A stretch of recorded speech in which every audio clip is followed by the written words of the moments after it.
خوش آمدید۔ آج ہم ایک ایسی کتاب پر بات کر رہے ہیں جو صدیوں سے لوگوں کے لیے بہت دلچسپی کا باعث رہی ہے، کتاب ہینوک۔ جی اور یہ ان کتابوں میں سے ہے جنہیں عام طور پر مرکزی مذہبی صحیفوں کا حصہ نہیں مانا جاتا۔ اپوکریفل کہتے ہیں نا انہیں۔ بالکل اپوکریفل، اور اس کی جو خاص بات ہے نا وہ یہ ہے کہ یہ ہینوک نامی ایک شخصیت کے بارے میں ہے۔ کہتے ہیں کہ وہ اپنی زندگی میں ہی خدا کے اتنے قریب ہو گئے تھے، اچھا، جی، کہ انہیں آسمانوں کے، کائنات کے اور جو آنے والا وقت ہے اس کے راز دکھائے گئے۔ یہ بہت بڑی بات ہے۔ واقعی یہ تو بہت غیر معمولی دعویٰ ہے۔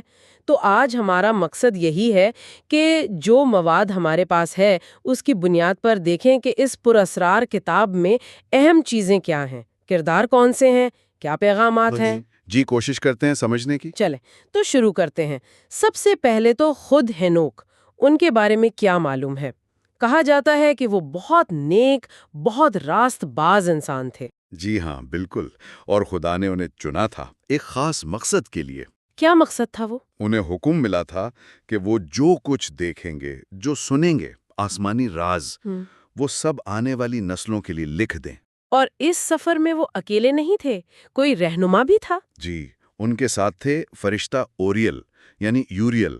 اوریل نے نہ صرف انہیں وہ جگہیں دکھائیں جو عام انسان نہیں دیکھ سکتے، آسمانوں کی، زمین کی، بلکہ انہیں پہلے ہی بتا دیا تھا کہ دیکھو یہ جو علم تمہیں مل رہا ہے نا، یہ آسان نہیں ہوگا، یہ ایک بوجھ ہوگا اور بہت سے لوگ مانیں گے بھی نہیں۔ یہ تو بڑی دلچسپ بات ہے، یعنی علم بھی ایک آزمائش۔ لیکن اینوک نے پھر بھی یہ ذمہ داری قبول کی؟ جی، انہوں نے خدا کی مرضی مانی اور عزم کیا کہ جو دیکھا، جو سنا، وہ سب لکھیں گے۔ اچھا، اب آتے ہیں اس کتاب کے شاید سب سے مشہور حصے کی طرف، وہ واچرز والی کہانی، نگران فرشتے۔ یہ کون تھے؟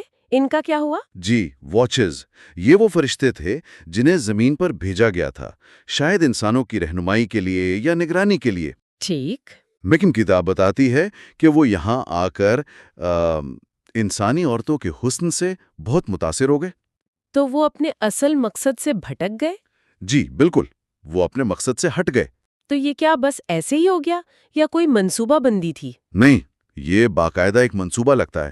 ان کا ایک سردار تھا سمجازا، اس نے خدشہ بھی ظاہر کیا کہ بھئی یہ غلط ہے، اس کی سزا ملے گی۔ لیکن پھر بھی تقریباً 200 فرشتوں نے مل کر عہد کیا، کوہ ہرمون پر اترے اور انسانی عورتوں سے تعلق قائم کرنے کا فیصلہ کیا۔ یہ ایک طرح کی بغاوت تھی۔ اور بات صرف تعلق تک نہیں رہی، انہوں نے انسانوں کو کچھ سکھایا بھی۔ ہاں، یہ اہم نقطہ ہے۔ انہوں نے انسانوں کو وہ علم سکھا دیا جو شاید ان کے لیے منع تھا، جیسے ایک فرشتہ تھا عزازیل۔ عزازیل؟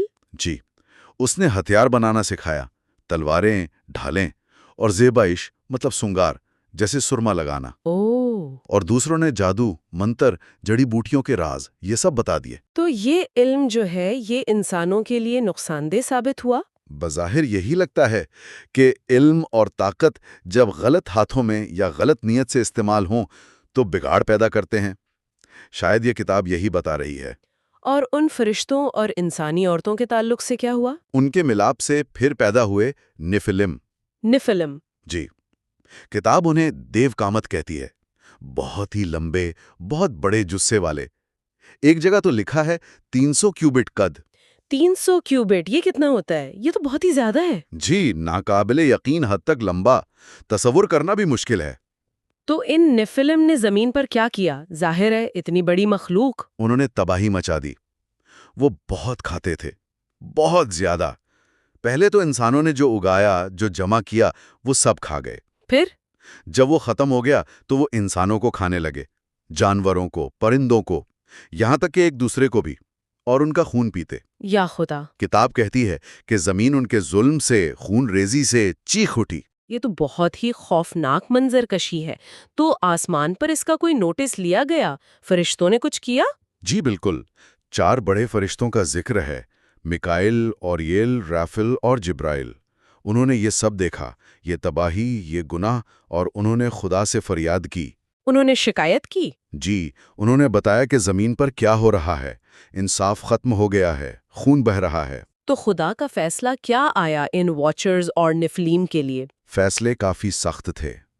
جیسے رافل کو حکم ملا کہ وہ عزازیل کو پکڑیں، باندھیں اور ایک اندھیری جگہ میں پھینک دیں قیامت تک کے لیے۔ اچھا۔ جبریل سے کہا گیا کہ وہ نفلیم کو آپس میں لڑوا دیں تاکہ وہ خود ہی ختم ہو جائیں۔ اور میکائل کو حکم ملا کہ وہ سماجازہ اور باقی واچرز کو زمین کی وادیوں میں قید کر دیں ایک لمبے عرصے کے لیے، آخری فیصلے تک۔ اور نوح کا بھی ذکر آیا تھا؟ ہاں، اسی دوران اوریل کو بھیجا گیا نوح کے پاس۔ نوح جو لامک کے بیٹے تھے، انہیں آنے والے طوفان کی خبر دینے اور یہ بتانے کہ انسانی نسل کو کیسے بچانا ہے۔ تو ایک طرف سزا تھی اور دوسری طرف بچاؤ کا منصوبہ بھی۔ بالکل، سزا اور نجات دونوں ساتھ ساتھ، اور زمین کو دوبارہ ٹھیک کرنے کا یعنی انصاف اور امن لانے کا وعدہ بھی تھا۔ اچھا، اس سب میں ہنوک کا کیا کردار تھا؟ کیا وہ صرف یہ سب دیکھ رہے تھے؟ نہیں، ان کا ایک اہم کردار تھا۔ جب واچرز کو اندازہ ہوا کہ ان سے کتنی بڑی غلطی ہوئی ہے اور وہ ڈر گئے، تو خدا نے ہنوک کو ہی ان کے پاس بھیجا۔ کیا کہنے کے لیے؟ یہ بتانے کے لیے کہ تمہارے لیے اب کوئی امن نہیں، کوئی معافی نہیں۔ تو ہنوک نے یہ پیغام پہنچایا؟ جی، اور جب واچرز نے یہ سنا تو وہ بہت پریشان ہوئے۔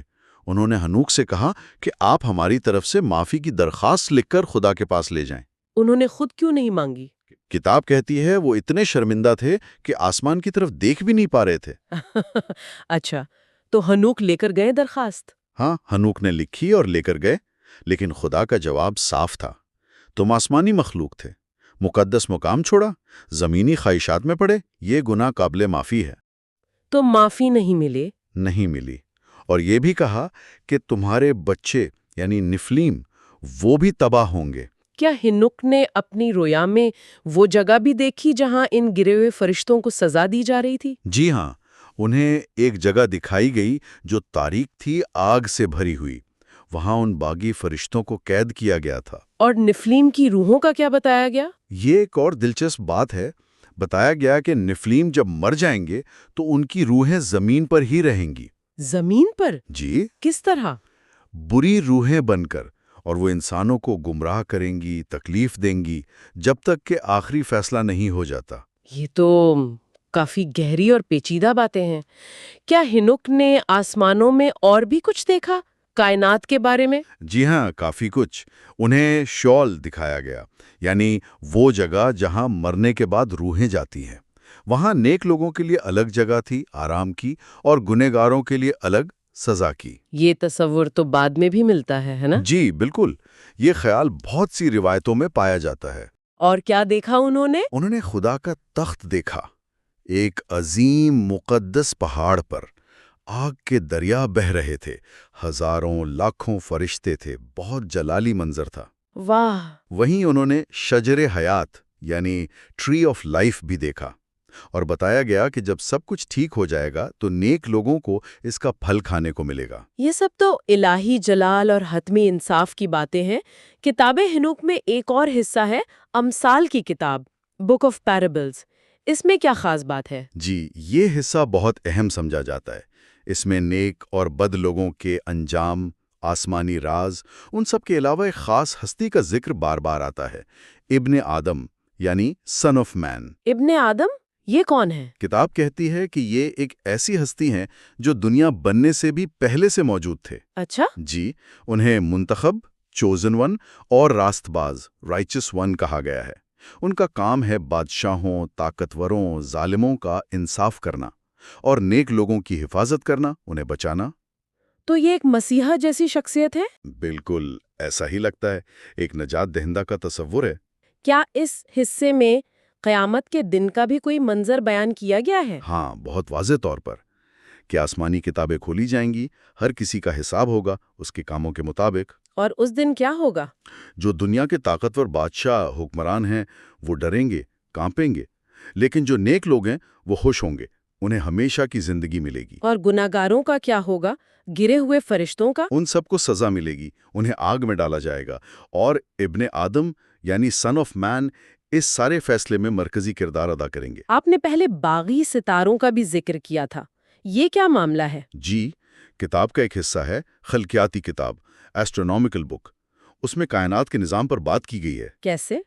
فرشتہ اوریل جو ہیں وہ ہنوک کو سورج، چاند، ستاروں کے چلنے کے قوانین دکھاتے ہیں، ان کے مقررہ راستے، جیسے سورج 6 دروازوں سے گزرتا ہے، سال کے 364 دن پورے ہوتے ہیں۔ 364 دن؟ جی، اس کتاب کے مطابق 364۔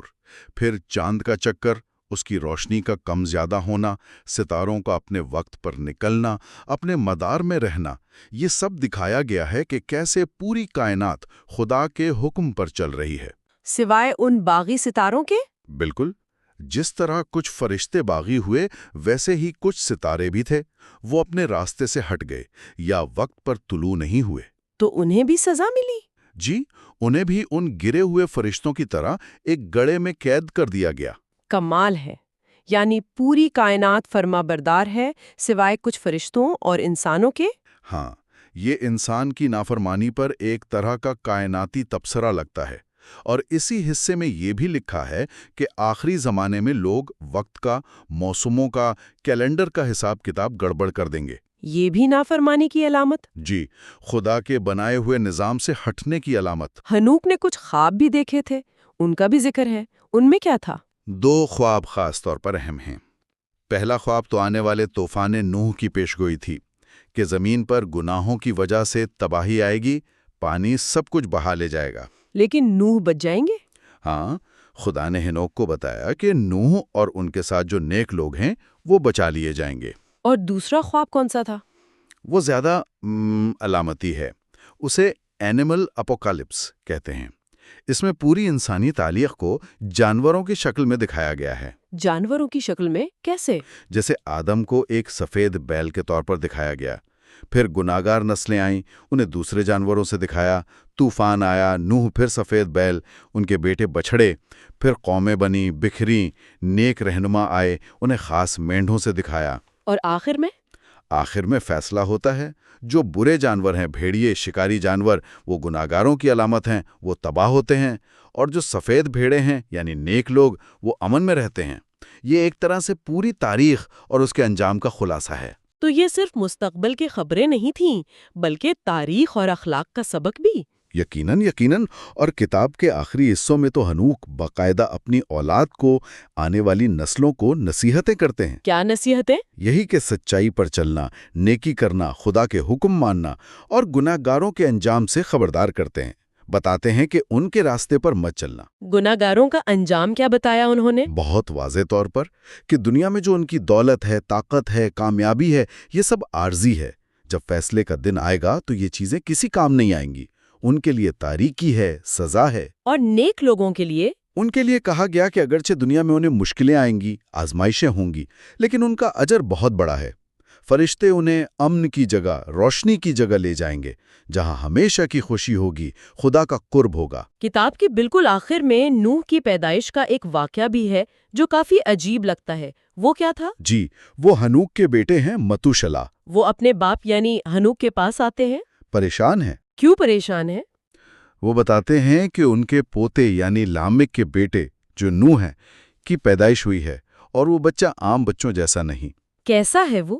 اس کی جلد برف جیسی سفید ہے، چہرہ گلاب جیسا لال، بال اون کی طرح سفید، اور آنکھیں ایسی ہیں جیسے سورج چمک رہا ہو۔ اوہ! تو متوشلا کو شک ہوتا ہے کہ کہیں یہ بچہ فرشتوں کی نسل سے تو نہیں۔ تو ہنوک نے کیا کیا؟ ہنوک نے خدا سے معلوم کیا تو خدا نے انہیں بتایا کہ نہیں، یہ انسانی ہے، اس کا نام نوح ہوگا، اور یہی وہ بچہ ہے جو آنے والے طوفان سے انسانیت کو بچائے گا، اس کے ذریعے زمین دوبارہ آباد ہوگی۔ تو نوح کی اہمیت شروع سے ہی واضح کر دی گئی۔ جی بالکل۔ اور پھر ہنوک کا اپنا کیا انجام ہوا؟ کتاب کیا کہتی ہے؟ جب ہنوک نے اپنی ساری باتیں، ساری نصیحتیں اپنی اولاد کو بتا دیں، اپنا کام پورا کر لیا، تو کتاب کہتی ہے کہ انہیں زندہ ہی آسمان پر اٹھا لیا گیا۔ زندہ؟ جی، فرشتے آئے اور انہیں لے گئے، اور انہیں نیک لوگوں کے ساتھ جگہ ملی، ان کا زمینی مشن وہاں مکمل ہو گیا۔ تو اگر ہم خلاصہ کریں، کتاب ہنوک ایک ایسے شخص کی کہانی ہے جسے وہ راز دکھائے گئے جو عام طور پر چھپے رہتے ہیں: فرشتوں کی بغاوت، کائنات کا نظام، انسانی تاریخ کا اتار چڑھاؤ، آنے والا انصاف۔ بالکل، اور جیسا ہم نے شروع میں کہا تھا، بھلے ہی یہ کتاب زیادہ تر مذہبی حلقوں میں مستند نہ مانی جائے، اپوکریفل ہو، لیکن اس کے اثرات بہت گہرے ہیں۔ کن چیزوں پر؟ دیکھیے، گرے ہوئے فرشتوں کا تصور، نیفلم کی کہانیاں، مرنے کے بعد روحوں کا مقام، شیول، ابن آدم کا کردار، قیامت کے مناظر، یہ سب خیالات بعد کے مذہبی ادب میں، آرٹ میں، لوگوں کی سوچ میں کسی نہ کسی شکل میں نظر آتے ہیں۔ صحیح۔ تو یہ کتاب ہمیں قدیم زمانے کے لوگوں کے عقائد، ان کی سوچ، ان کے ڈر، ان کی امیدوں کو سمجھنے کا ایک منفرد موقع دیتی ہے۔ واقعی یہ ایک بہت ہی غیر معمولی کتاب ہے اور بہت سے سوالات بھی چھوڑ جاتی ہے۔ جیسے ایک سوال جو میرے ذہن میں آ رہا ہے وہ یہ کہ آخر وہ کون سے ابدی راز تھے جو واچرز نے انسانوں کو بتا دیے؟ کیا وہ واقعی صرف ہتھیار بنانا یا میک اپ کرنا یا جادو ٹونا تھا، یا کوئی اس سے بھی گہری بات تھی جس کا ہمیں اندازہ ہی نہیں؟ یہ اچھا سوال ہے۔ یا یہ کہ فرشتوں کی بغاوت کی اصل وجہ کیا تھی؟ کیا صرف انسانی خوبصورتی، یا طاقت کا نشہ، یا کچھ اور؟ ہاں، یہ وہ باتیں ہیں جن پر شاید مزید سوچا جا سکتا ہے کہ علم، طاقت، یہ چیزیں کیسے کسی کو، چاہے وہ فرشتہ ہو یا انسان، راستے سے بھٹکا سکتی ہیں۔ بالکل، یہ غور طلب پہلو ہیں۔